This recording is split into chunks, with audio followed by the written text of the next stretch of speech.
Trong video về kiểm soát trận đấu Pokemon bằng thời tiết trước đó, mình sẽ để link ở bên góc bên phải màn hình để mọi người có thể tìm hiểu kỹ hơn. Trong đó thì thời tiết nắng có sức mạnh đặc biệt hơn một chút, vì ở Gen 9 này, trời nắng còn là sân chơi của tụi Paradox Pokemon.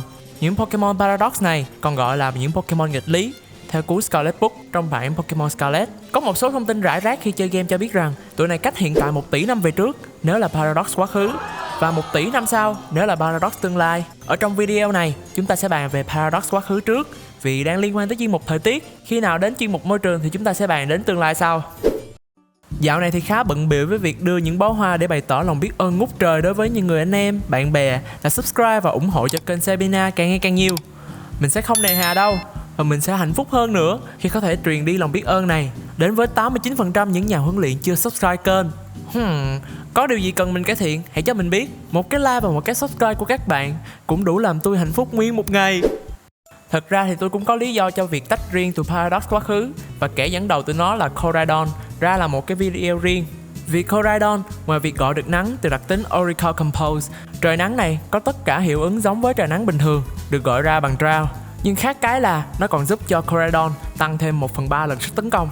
Cộng với từ chiêu độc quyền Collision Course sẽ tăng thêm 1/3 lần sát thương đối với những lần gây sát thương hiệu quả. Vậy trời nắng đối với tụi Paradox Pokemon có ý nghĩa như thế nào? Tất cả Paradox Pokemon từ quá khứ đều có đặc tính Photosynthesis. Đặc tính này sẽ hoạt động khi tụi này đang trong trời nắng, hoặc là mang theo trang bị Booster Energy. Khi đó, ngoại trừ chỉ số HP, Pokemon sẽ được tăng 30% chỉ số cơ bản của cái chỉ số cao nhất mà nó có. Còn nếu chỉ số được tăng là tốc độ thì tốc độ sẽ tăng 50%.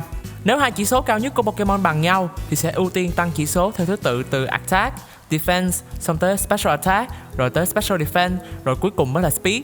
Trên sàn đấu, nếu Paradox Pokemon cầm Booster Energy và Pokemon tạo nắng xuất hiện cùng một lúc thì Booster Energy sẽ được kích hoạt đầu tiên, và việc tăng chỉ số chỉ diễn ra được một lần. Nếu Photosynthesis được kích hoạt bởi trời nắng thì Booster Energy sẽ không thể sử dụng. Một điều thú vị của chiêu thức Baton Pass, chiêu này vẫn có khả năng chuyển đổi chỉ số được tăng nhờ Photosynthesis sang một Pokemon tiếp theo.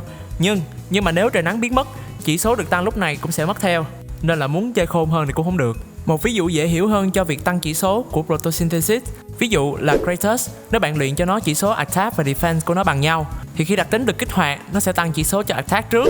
Fluttermane với 3 chỉ số căn bản bằng nhau.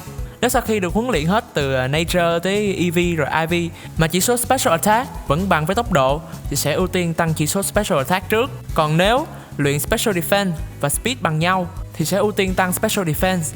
Tất nhiên là chỉ ví dụ cho đơn giản, chứ thực ra trường hợp bằng nhau của hai chỉ số cao nhất cũng hơi khó để mà luyện. Vậy trong trời nắng này, những con Pokemon Paradox nào sẽ được đánh giá cao nhất? Lưu ý thì đây không phải là bảng xếp hạng nha. Thì Brute Bonnet sẽ là thành phần nổi bật đầu tiên, được coi là tổ tiên của Among Us, một Pokemon vốn đã khá nổi tiếng trong chiến đấu VGC với vai trò hỗ trợ. Thì ở phiên bản 1 tỷ năm trước, đúng là có hơi thọ ở sông hệ, khi mà cỏ và bóng tối là cái sông hệ yếu mà hay ra gió. Không hiểu sao mà gần đây rất nhiều Pokemon máu mặt mang sông hệ cỏ và bóng tối luôn. Cùng với việc đặc tính Regenerator của Among Us đã bị thay đổi bằng Photosynthesis, nhưng mà Brute Bonnet lại được cho một chỉ số mạnh hơn Among Us rất nhiều. Cộng với đó là bộ chiêu thức của Brute Bonnet cũng easy Among Us, ít nhất là ở những chiêu mạnh như là Spore, Rage Powder. Lúc này, Brute Bonnet lại còn có thêm những chiêu đáng sợ khác như là Sucker Punch. Cộng với sức tấn công cao thì chiêu Sucker Punch này chắc chắn sẽ làm đối thủ phải do dự mỗi khi đi nước tiếp theo. Close Combat, Outrage, Stomping Tantrum cũng là những chiêu thức có sức tấn công cao. Synthesis trong trời nắng sẽ tăng khả năng trụ sân của Brute Bonnet lên rất nhiều. Đồng thời thì nhờ hiệu ứng Photosynthesis thì những chiêu thức vật lý lúc này của Brute Bonnet không đau không ăn tiền. Roaring Moon sẽ là cái tên tiếp theo được để ý đến, là dạng tiền thân quá khứ Salaxaler của Mega Salamence. Tuy là tổng chỉ số của nó thua Salamence hiện tại tận 10 điểm, nhưng bù lại thì chỉ số được chia vô cùng tốt. Hai điểm mạnh nhất của nó là tấn công và tốc độ, khiến cho nó trở thành một Sweeper vật lý đáng sợ vãi cả linh hồn. Cộng với chỉ số sinh lực cao và phòng thủ đặc biệt cũng khá tốt, nên là Roaring Moon sẽ không dễ bị đánh bại trong một đòn. Ngoài việc trong trời nắng được hưởng phúc lợi từ đặc tính Photosynthesis, Roaring Moon còn học được Dragon Dance để buff hai chỉ số mạnh nhất của nó. Terra hệ thép hoặc là bay sẽ rất có lợi cho Roaring Moon trong việc khắc chế những khắc tinh như giác đấu, đặc biệt là hệ tiên. Đó là chưa kể một bộ chiêu thức hoàn toàn là những chiêu mạnh như là hệ rồng, đất, bóng tối, siêu linh, chiêu hồi phục sinh lực như là Roost. Tiếp theo sẽ là Kratos, là dạng tiền sử của Donphan với bộ chỉ số thiên hoàn toàn về vật lý. Điều khiến cho Kratos trở nên nổi bật đó là nhờ bể chiêu thức của nó. Khi học được Knock Off, Rapid Spin Và Headlong Rush, một chiêu cực mạnh của hệ đất với hiệu ứng giống với Close Combat, sẽ làm giảm một bậc chỉ số phòng thủ vật lý và đặc biệt của Pokemon sử dụng. Ngoài ra, 7 chiêu thức của nó cũng vô cùng đa dạng những hệ như là Ice Spinner, Play Rough, Mega Horn, Iron Head và nhiều chiêu không phá mạnh không thể nào đếm hết. Song hệ giác đấu và đất là một trong những sân hệ tấn công tốt, nhưng mà phòng thủ thì chê. Flutterman sẽ là cái tên nổi tiếng khác được hưởng lợi trong trời nắng. Một chỉ số độc lạ là một chuyện, song hệ lại còn khá tốt khi nó giúp cho Flutterman chỉ sợ có 2 hệ là ma và thép, trong khi đó miễn nhiễm tận 3 hệ là rồng, giác đấu và thường. Cho cầm Booster Energy hoặc đi chung với Torkoal, khi vừa mới ra trận, Flutterman đã đủ đắp chiếu cho rất nhiều đối thủ nhờ vào một 7 chiêu thức mạnh như là Moon Blast, chiêu thức đặc biệt cực mạnh của hệ tiên với 30% khả năng giảm tấn công đặc biệt của đối thủ, Mystical Fire để gây sát thương và luôn giảm chỉ số tấn công đặc biệt của đối thủ.